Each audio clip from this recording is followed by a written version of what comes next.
Roteiro para gravação de vídeo. Várias possibilidades.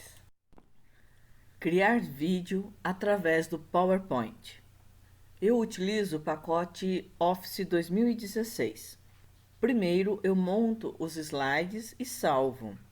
Na sequência, eu faço a gravação da leitura slide a slide. Sem música, facilita, porque ao errar em algum momento, você pode fazer a gravação somente daquele slide. Com música tocada pelo celular, deve fazer uma gravação sem erros. Esse é o ponto negativo, tá? Não se pode errar na leitura durante a gravação com música. Depois, eu faço o seguinte passo: eu entro em arquivo, exportar, criar vídeo. Demora um tempo para converter o arquivo do PowerPoint em vídeo. Você vai perceber que a cada mudança de slide, o som acaba sendo prejudicado em relação à música, dá um pequeno corte, uma pequena diminuição no som ao mudar de um slide para o outro. E assim a música continua. Criar vídeo através do OCam. Primeiro eu devo montar os slides e salvar. Eu ligo a música pelo celular e ligo a gravação pelo OCam. O OCam é um programa de gravação de tela. Então, grava-se tudo aquilo que está na sua tela e você delimita o que você quer gravar. Tem o ponto negativo, que também não pode errar na leitura. E tem um ponto positivo, que abre uma janela para você aparecer durante a explicação, durante a leitura que você está fazendo. Criar vídeo pelo PowerPoint e fazer a edição.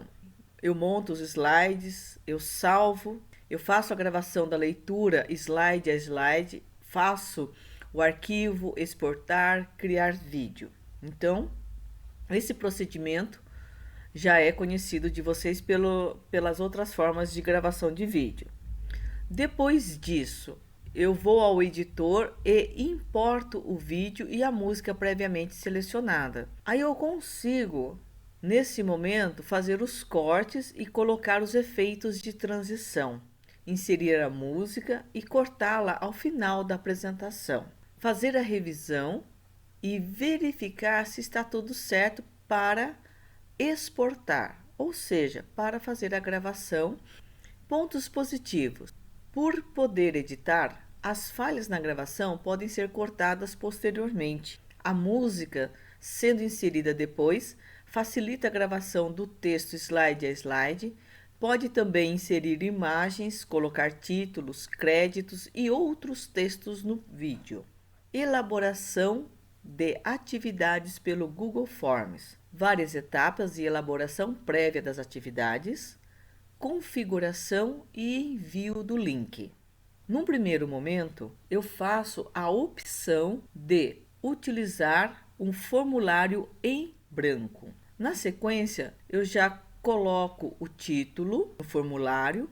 A primeira questão, eu sempre coloco o nome do aluno como resposta curta, ou seja, ele me dá a opção de ter uma linha só de resposta, e eu torno essa questão obrigatória para que o aluno não envie o formulário sem o nome. Depois, esse formulário também tem que ter o nome aqui na parte de cima também. Então, se eu clicar aqui, ele automaticamente já copia o nome da atividade que você colocou no formulário, tá? Então, eu coloquei atividade teste, elaboração de atividades pelo Google Forms. Então, já está aparecendo aqui o nome da minha atividade que eu estou fazendo. Eu entro, antes de começar qualquer coisa, eu entro nas configurações. O que são as configurações? Onde eu entro nas configurações? Eu tenho acima do formulário esses 3 ícones.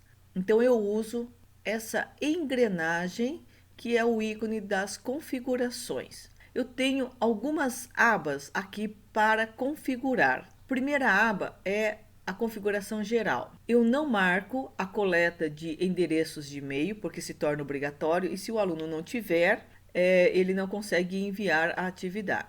Não restringo aqui aos usuários da Seduc. Por quê? Se eu marcar esse ícone, ele vai ter que pedir permissão para entrar, para conseguir fazer. Então, ele restringe a entrada. Então, eu só marco limitar a uma resposta.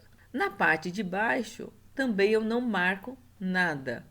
Tá? Os participantes podem editar após o envio, não marco, e nem ver gráficos de sumário e respostas de texto, também não marco. Agora eu passo para a configuração da apresentação. Eu deixo clicado mostrar barra de progresso. Essa barra de progresso fica bem ao final do formulário. Se a atividade é muito longa, o meu aluno pode estar acompanhando o desempenho olhando esta barra de progresso. Também eu deixo uma mensagem ao final da atividade. Depois que ele envia, ele recebe a seguinte mensagem: sua resposta foi registrada. Obrigada. Eu deixo marcado criar teste.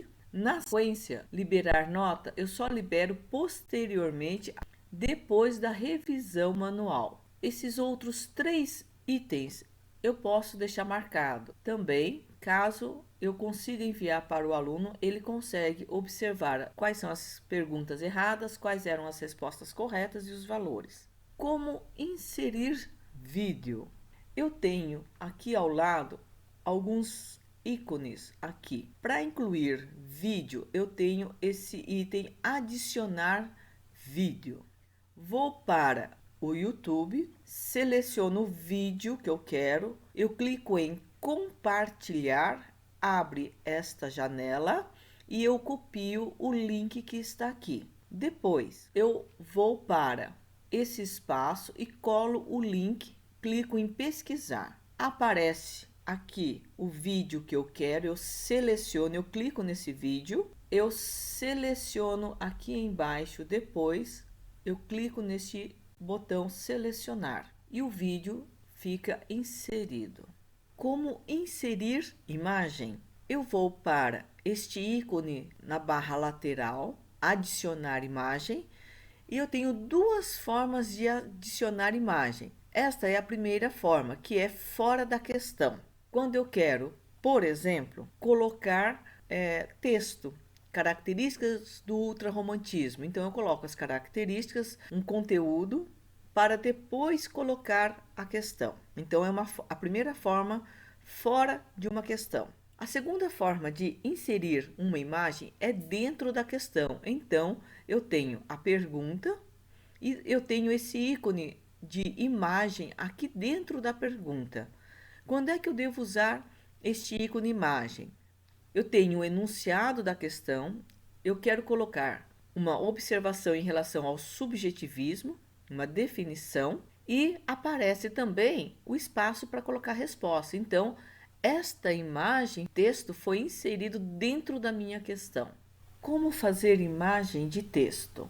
Eu seleciono o texto que foi elaborado em PowerPoint, clico com o lado direito do mouse e abre esta caixa de opção. Eu seleciono em salvar como imagem e salvo em uma pasta separadamente como imagem para depois usar no formulário. Escolha do tipo de resposta. Então, quando eu clico, dependendo do tipo de pergunta, o próprio formulário já vai direcionando para o tipo de resposta, mas você não é obrigado a utilizar daquele tipo que foi sugerido. Então, você pode abrir a caixa de texto, vocês têm resposta curta, parágrafo, múltipla escolha, caixas de seleção, lista suspensa, pode fazer o upload de um arquivo. Então, tem vários itens aqui que você pode ir conhecendo, explorando. Agora, qual é a diferença de resposta curta e parágrafo? Resposta curta, uma linha só. Para responder, ele não abre mais do que uma linha.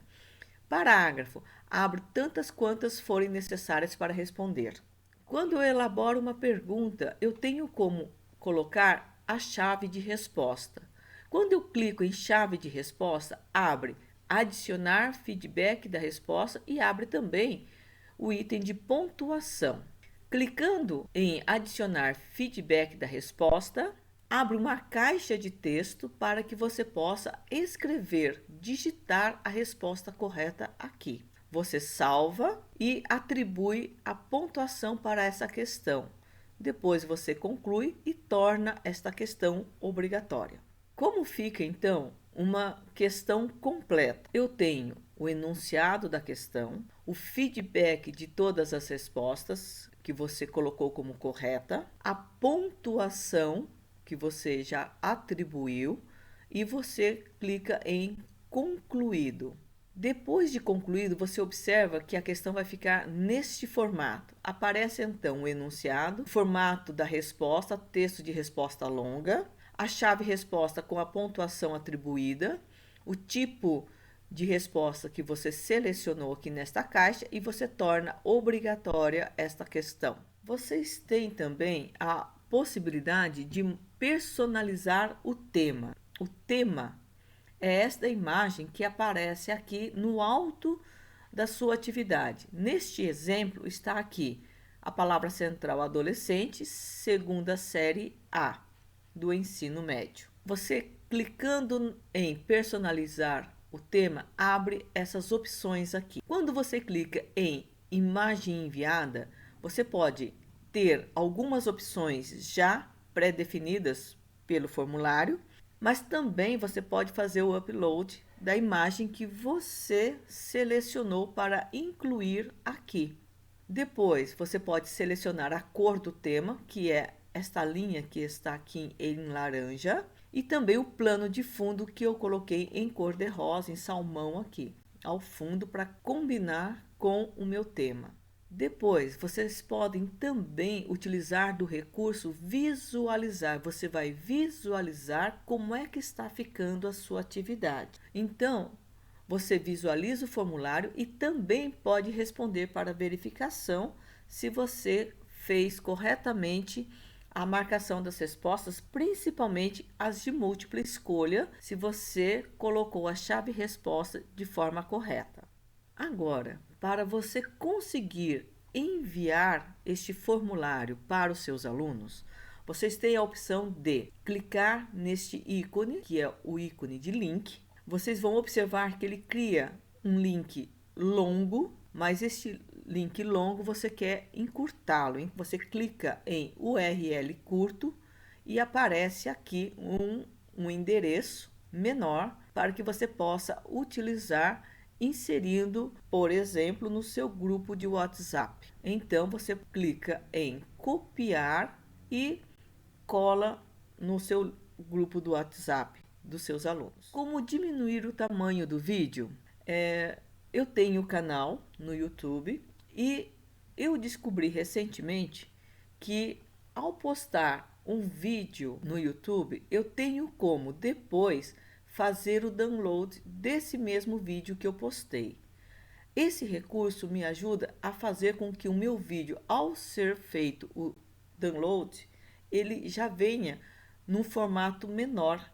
Observe os exemplos. O vídeo Senhora que eu utilizei, ao ser criado, tinha 218 megabytes. Quando eu fiz o download do YouTube, ele caiu para 38,1 megabytes. Um vídeo caseiro, elaborado com 8 minutos e 55, tem um tamanho de 981 megabytes. Ao ser baixado pelo YouTube, ele ficou com 16,8 megabytes. Então vocês conseguem fazer essa compilação, diminuir o tamanho do vídeo, postando no canal do YouTube e depois fazendo o download. Isso ajuda muito a diminuir o tamanho do seu vídeo.